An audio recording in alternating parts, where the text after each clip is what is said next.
Olá, que bom estarmos aqui juntos, não é? Vamos continuar nossa leitura. Elizabeth Reich, Iniciação, chegando ao fim, olha. Só isto. Eu estou animada para saber o final disso tudo e saber qual é o próximo livro, né, que eu vou ler.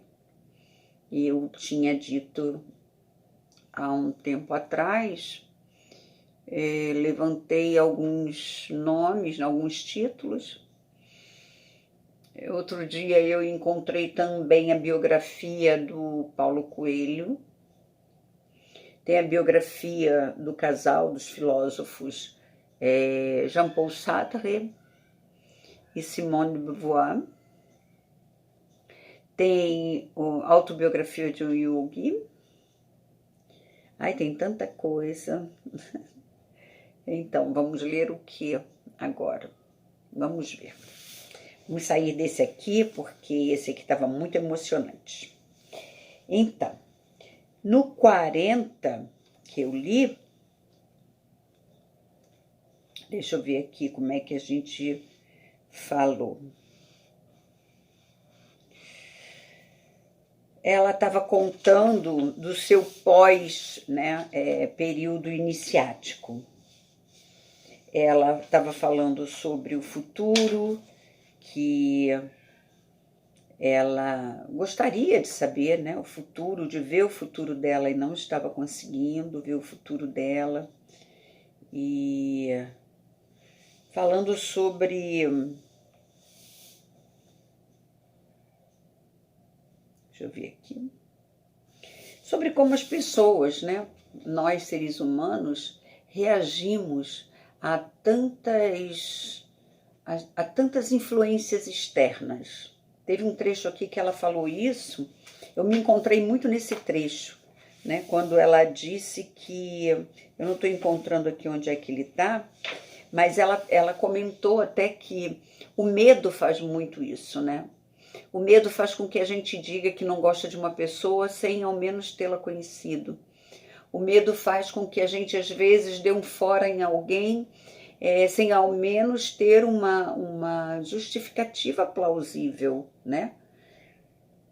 E uma justificativa forte, a não ser que essa pessoa tenha nos feito algum mal, né? Então, ela diz que quando a gente tem muito medo... às vezes as pessoas estão a quilômetros de distância e a gente já está atirando nelas. É verdade, né? É verdade. Fazer o quê? A gente tem que reconhecer para se corrigir, né? Porque enquanto a gente disser, não, eu não faço isso, nunca que a gente vai parar de fazer, né? Então, é básico. Se a gente não se reconhece, não se auto-percebe, não tem como sair, né, daquela situação. E ela está aqui descrevendo toda essa autopercepção dela, das pessoas à volta dela, né, das pessoas no mundo. Então, e ela fala isso porque ela, como iniciada, agora sacerdotisa, ela está atendendo pessoas, né? E ela acha muito, até frustrante, né, nas minhas palavras, que ela veja o futuro, o passado daquela pessoa, ajude aquela pessoa a melhorar de saúde e não consegue ver, né, o que se passa com ela. Então, vamos seguir em frente, porque a gente tem número 41, com o título Ainda nos encontraremos outra vez. O 41 eu dividi em duas partes, tá? Ele é grandinho, ok? Então, vamos lá? Certo dia, a corte está se preparando para celebrar uma grande recepção. Há algum tempo, meu pai enviou seu comandante, Tista, junto com muitos nobres, um grande número de tropas e navios cheios de presentes e de bens para comércio, em missão de paz, rumo a um país distante. O regente desse país recebeu nossos mensageiros com especial cortesia. e depois de algum tempo enviou, por sua vez, as próprias tropas, também carregadas de presentes e de mercadorias para troca. De mercadoria para troca ao nosso país. Hoje será comemorada a chegada dessas tropas estrangeiras. Menu me veste com minhas roupas mais bonitas e, seguindo as cerimônias de costume, Roca me traz as joias imperiais. Então, sou acompanhada até meu pai e caminho pelos longos corredores sinuosos, como que escoltada por toda a corte. Dessa maneira, formando uma coluna, saímos para o terraço diante do palácio. Com toda a sua dignidade e beleza, o faraó senta-se em seu lugar no trono dourado, no meio do terraço. À sua direita está o leão de audiências, enquanto ocupo o meu lugar à sua esquerda e um pouco à frente do trono de papai, quase no limite do terraço.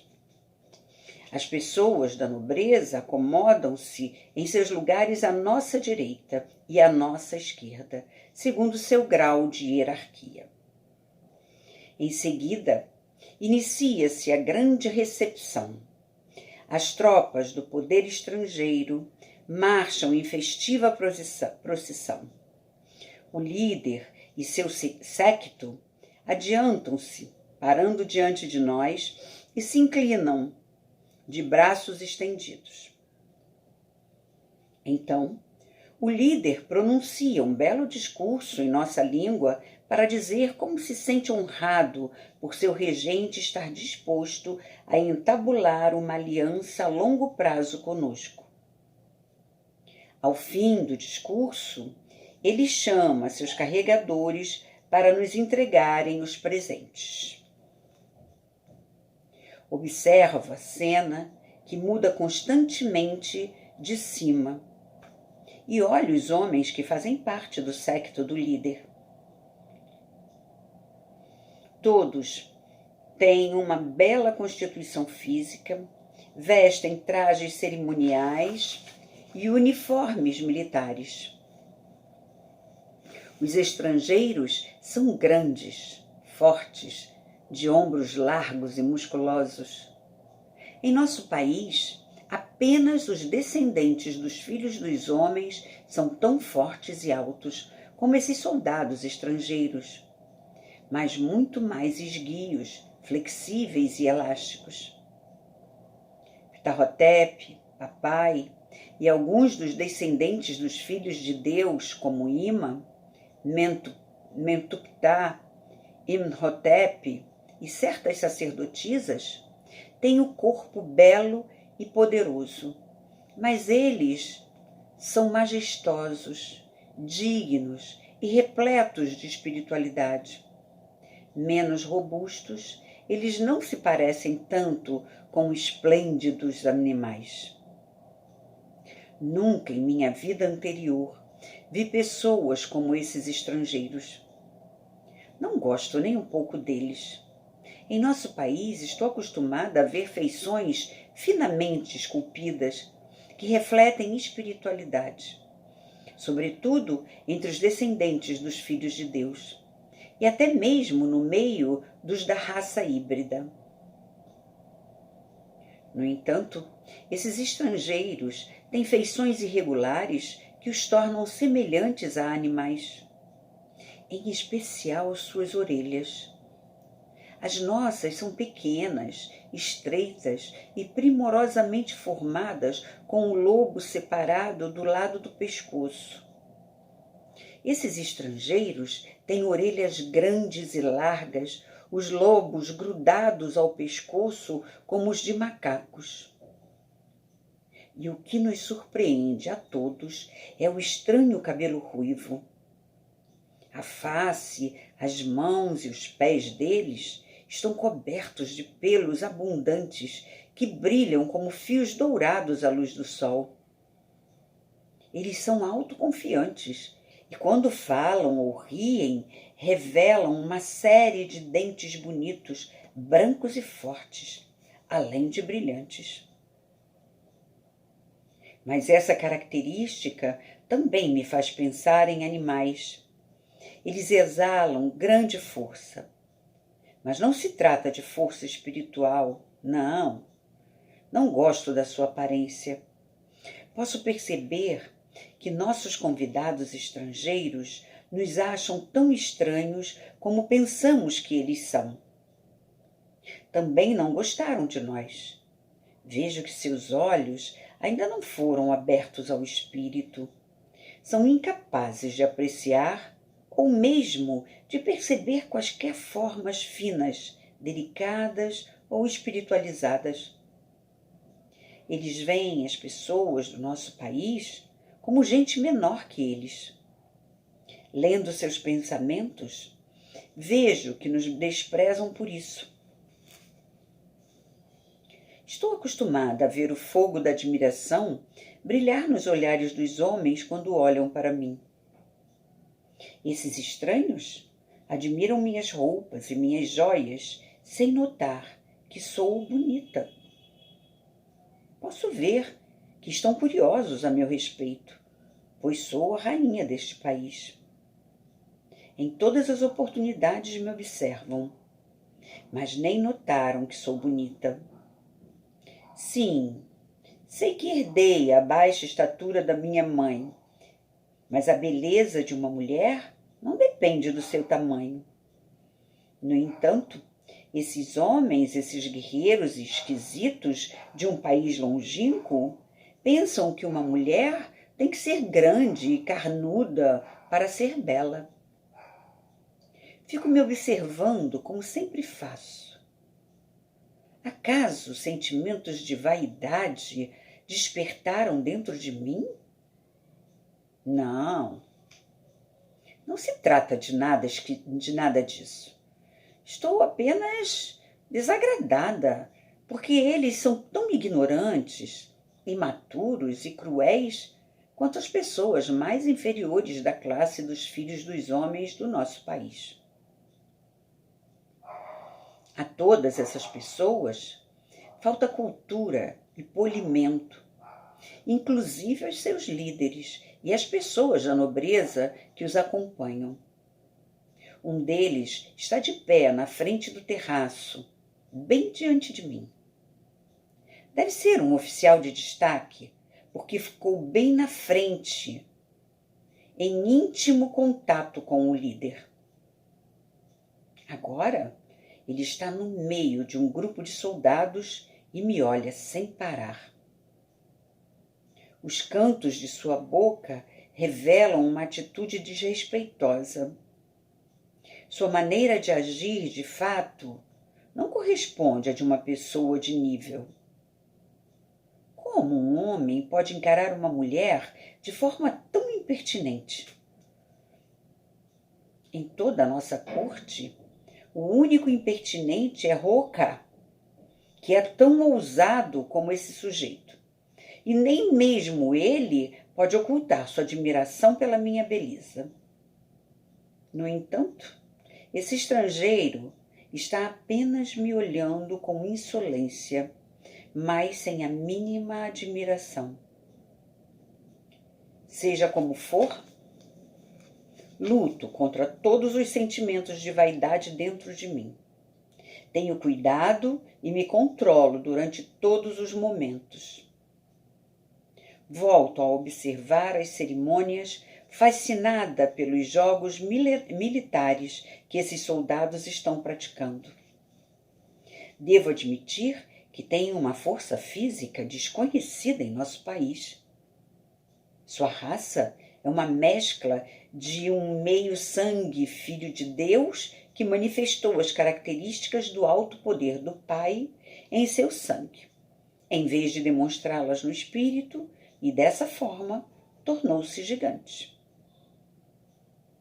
Seus descendentes se casaram com o povo primitivo e desenvolveram uma raça de ossos grandes, com enorme força muscular.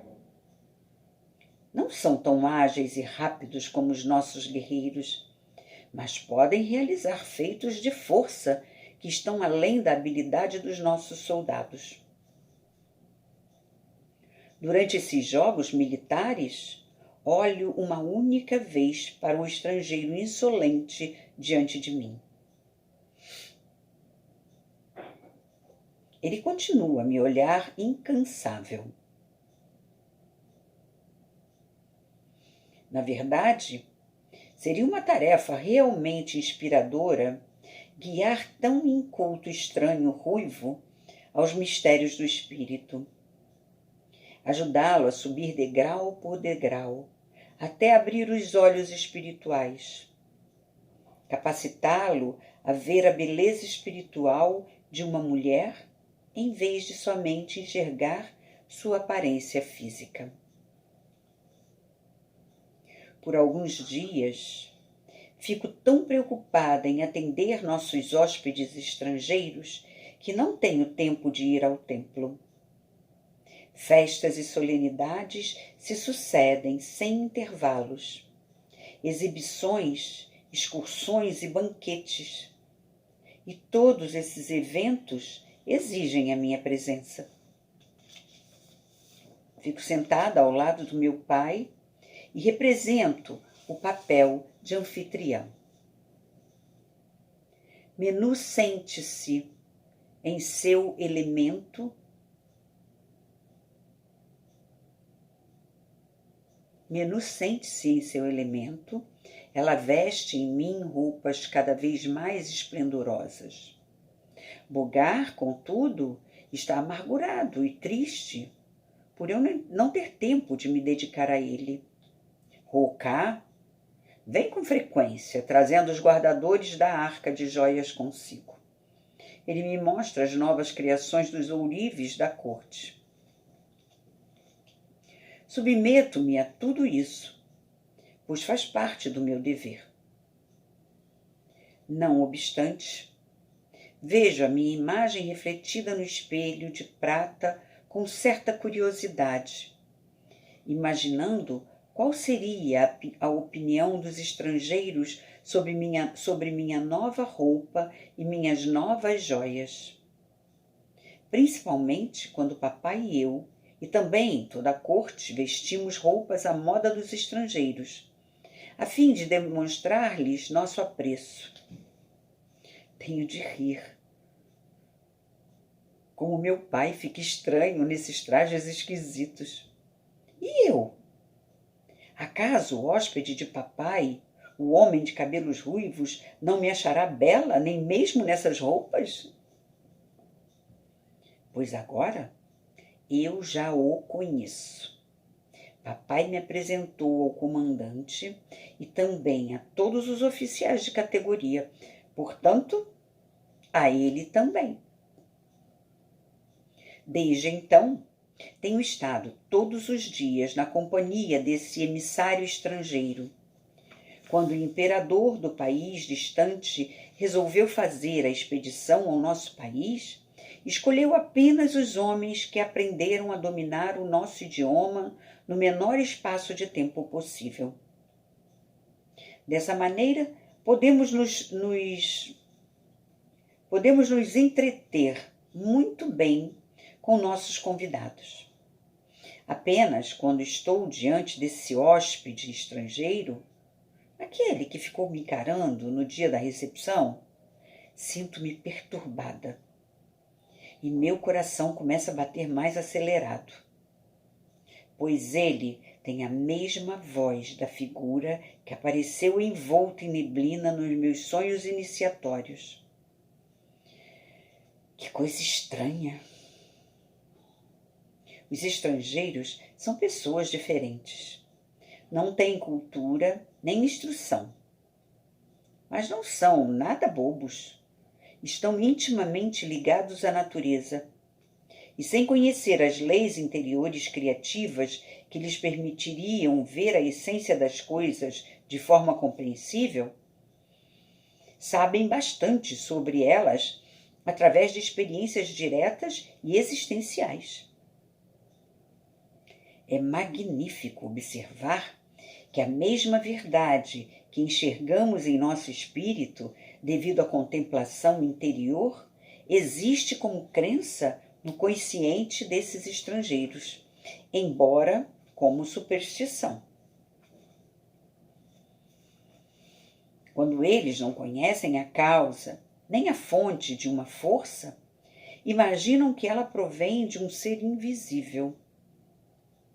E a esse seu conceito denominam Deus.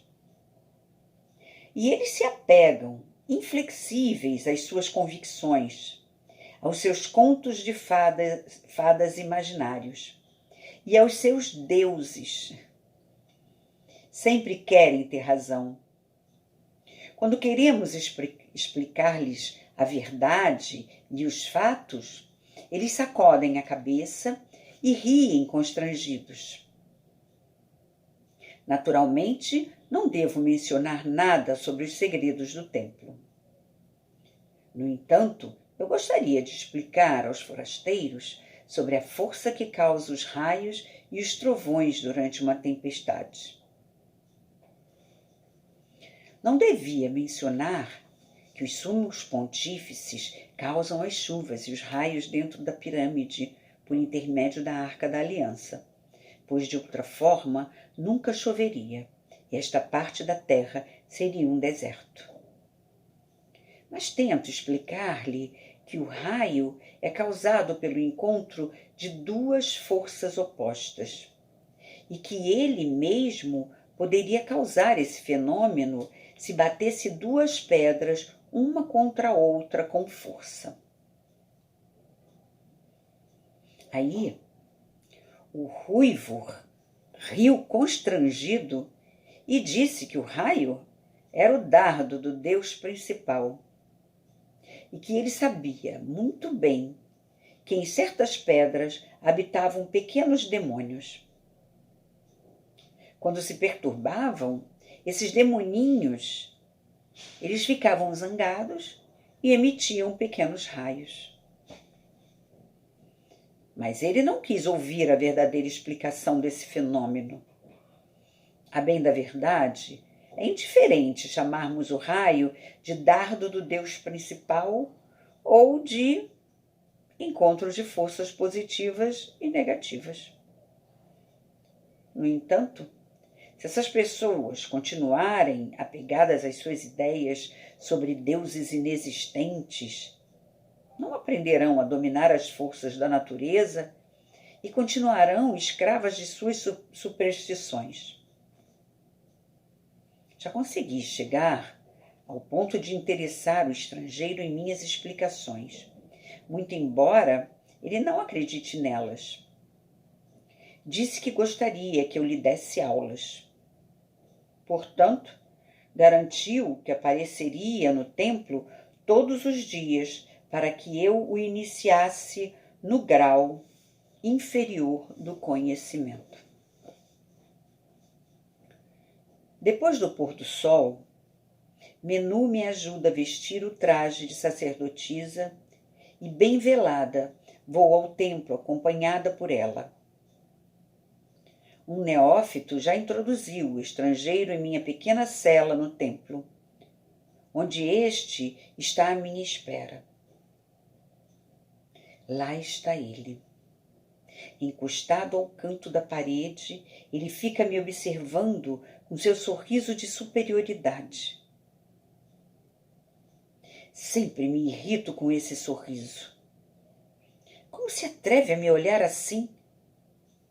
Ele não é superior a mim de nenhum ponto de vista. Apenas acredita nisso devido à sua ignorância por ser muito maior e mais forte do que eu no âmbito físico. É claro que ele desconhece que a força do espírito supera tudo. Eu lhe mostrarei. Eu vencerei esse mal-criado gigante ruivo com a força do meu espírito, de tal modo que, apesar das suas forças corporais, ele se sinta inferior. O estranho curva-se profundamente diante de mim, mas vejo que o faz sem convicção. Aqui neste país, as pessoas me veneram. Elas sabem que eu sou uma sacerdotisa iniciada, uma serviçal de Deus. O estrangeiro também sabe que sou uma sacerdotisa no templo, mas não sabe o que significa iniciada. Também não sabe que nosso conhecimento não considera verdadeiro nenhum conceito fundamentado em ideias humanas. Sabemos que o conhecimento não é crença, mas o reconhecimento da verdade, a onisciência divina. Terei de abrir os olhos dele para que entenda o segredo dos homens e do universo. Terei de introduzi-lo no segredo de toda a criação. Se quiser obter conhecimento, digo, a primeira coisa que terá de fazer é conhecer a si mesmo.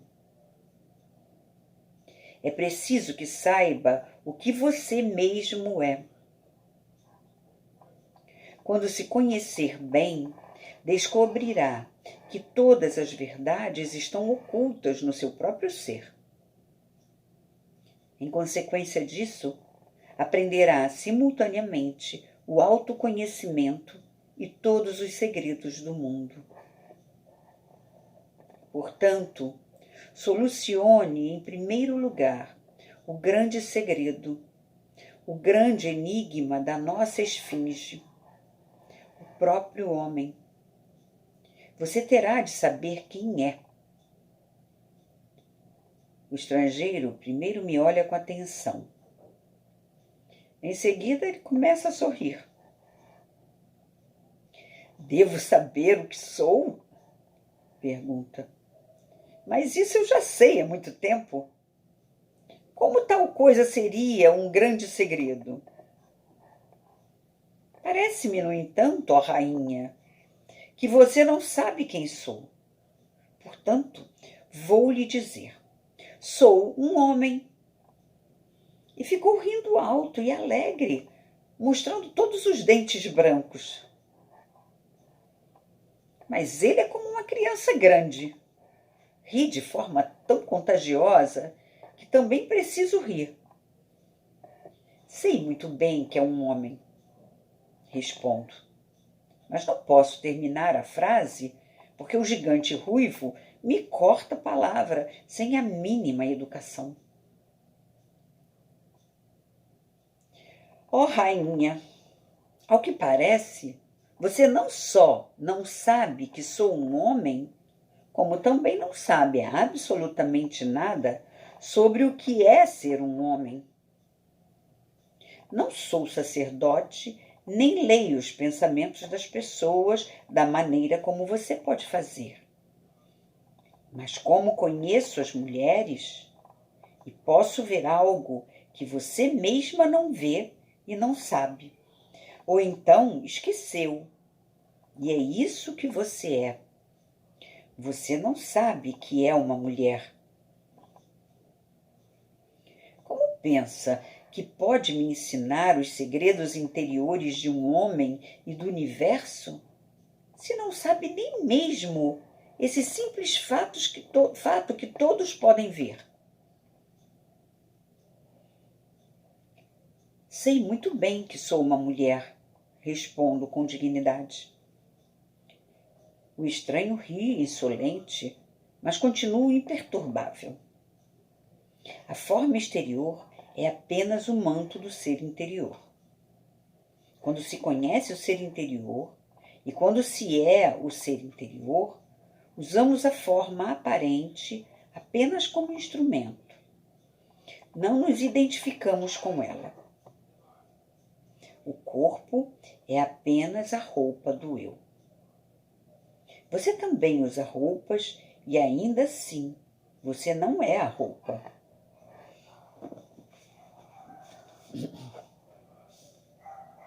Da mesma maneira, você usa um corpo que tanto pode ser de homem como de mulher. E o seu eu fica acima do sexo, não sendo nem homem, nem mulher. O eu é o Criador. A pessoa, a manifestação física e material, é apenas uma metade do verdadeiro ser. A outra metade ficou para trás, no inconsciente, no estado não manifestado. E o fato de uma manifestação ser masculina ou feminina depende apenas de que metade se encarnou. Quando uma pessoa torna ambas as metades do seu ser conscientes e a experimenta conscientemente, ela torna-se idêntica ao eu. E então carrega dentro de si ambos os princípios, o masculino e o feminino, em perfeito equilíbrio. Mas o corpo continua sendo de homem ou de mulher, não é? Pergunta ele. Sim, é verdade, respondo. O fenômeno material pode unicamente ser unilateral, pois sempre que os dois lados se fundem numa unidade, nada há de físico. A união das duas metades complementares, o aparecimento dos dois lados, significaria a completa destruição da matéria, completa desmaterialização do corpo. Somente podemos ser andrógenos no espírito. Rainha, responde o hóspede de terras distantes, há uma única coisa em suas belas palavras que posso entender com bastante clareza. Um ponto em que estou de pleno acordo com os seus segredos, ou seja, que a minha manifestação física é somente a metade de uma unidade. No passado, busquei com frequência e encontrei uma metade complementar. E ao fazê-lo, nunca fui destruído. Talvez por nunca ter encontrado a unidade real. Mas mesmo que significasse destruição, eu continuaria a busca pela minha metade complementar verdadeira. Sou um homem, portanto, somente uma mulher pode ser a metade complementar que me dará uma perfeita e total felicidade. Por uma tal mulher, eu entregaria a vida. Sinto sangue ferver no corpo, chegando até a cabeça. Diante de tal modo de pensar, fico completamente impotente. Como explicar a ele que a felicidade terrena que se busca numa mulher é apenas transitória e incapaz de satisfazer a alma imortal? Terminamos o debate de hoje. Ele precisa de tempo para digerir as novas verdades que lhe ensinei.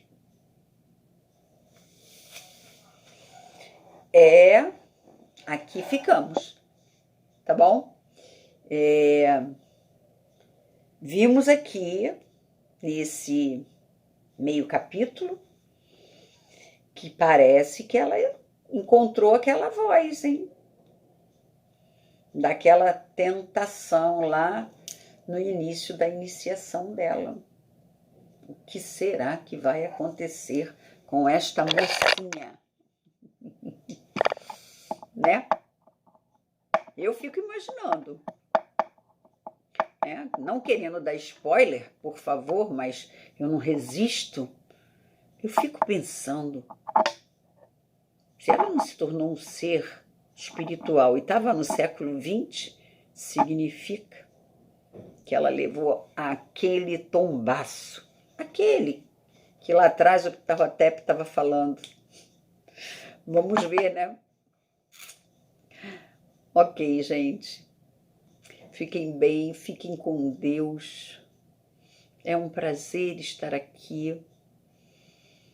Eu desejo muito que esse pouquinho de leitura que eu faço aqui ajude todos vocês que estão ouvindo a levarem seus pensamentos para lugares onde a imaginação e a visualização sejam de coisas boas, sejam de esperança, né?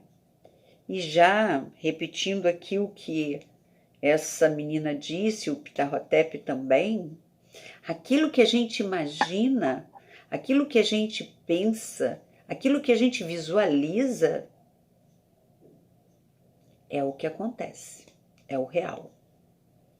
Então nós precisamos pensar bem, imaginar bem, visualizar bem e bonito e belo.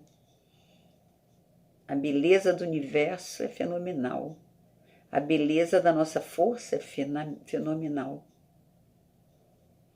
Eu acho que se a gente tem um projeto, por exemplo, e todo dia a gente olha para aquele projeto mentalmente, o coloca, planeja, implementa, vê-lo acontecer, até que ele seja material acontecendo, vendo mentalmente, ele vai acontecer. Eu acredito nisso. Isso já aconteceu comigo uma vez. Eu vi acontecer o projeto que eu via sempre que eu imaginava e visualizava aquilo que eu achava que ia ser muito legal na minha vida se acontecesse. E aconteceu. O universo organizou assim e aconteceu. Eu falo isso e falo com espanto, porque é complicado a gente acreditar nisso, né? Mas eu só fui perceber isso depois que aconteceu. Né? Essa coisa de a gente estar, com essa prática da gente estar meditando, chega uma hora que você fala, opa, como? Eu não pensei nisso. Mas aí a história passa assim, uma historinha, e você diz, meu Deus, nem percebi. Então, vamos pensar bem, vamos imaginar bem, vamos visualizar bem, que a beleza e o amor e a vontade, poder do nosso Criador se faça nas nossas vidas todos os instantes, tá bom? Um grande e afetuoso abraço para todos vocês. Até mais ver.